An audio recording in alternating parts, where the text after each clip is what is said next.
First, this report on the day's dramatic developments from Tom Iggulden in Canberra.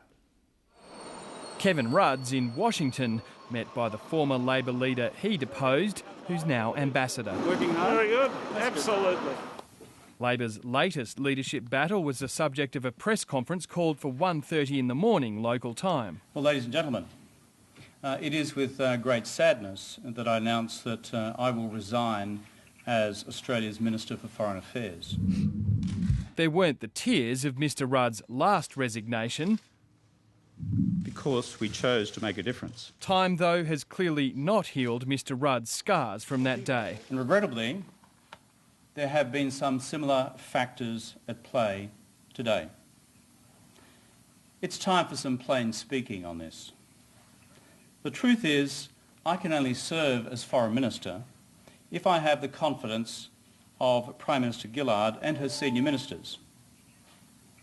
In recent days, Minister Crean and a number of other faceless men have publicly attacked my integrity and therefore my fitness to serve as a minister in the government. In one sense, Mr Rudd's responded to calls from the Prime Minister's backers to either formally challenge her in caucus, pledge loyalty or resign. In the hours before his announcement, that pressure was continuing from familiar quarters. This nonsense has to end.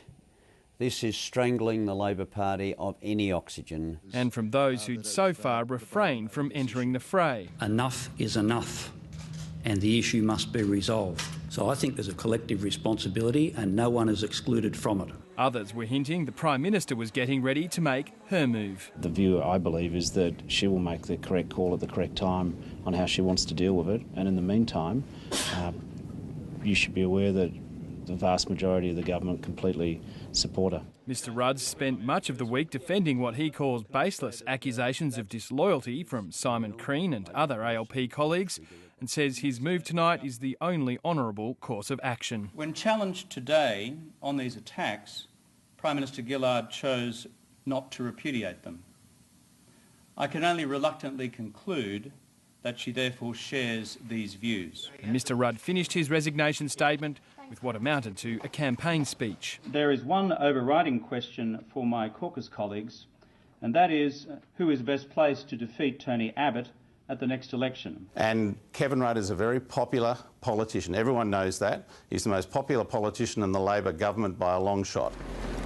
It's expected that tomorrow morning the Prime Minister will call a leadership ballot for Monday. A statement from the Prime Minister tonight reads, "I am disappointed that the concerns Mr Rudd has publicly expressed this evening were never personally raised with me, nor did he contact me to discuss his resignation prior to his decision." Mr Rudd devoted some of his speech to what he calls the faceless men who deposed him as Prime Minister, likely to be a key selling point if he decides to run in Monday's spill. But I can promise you this, there is no way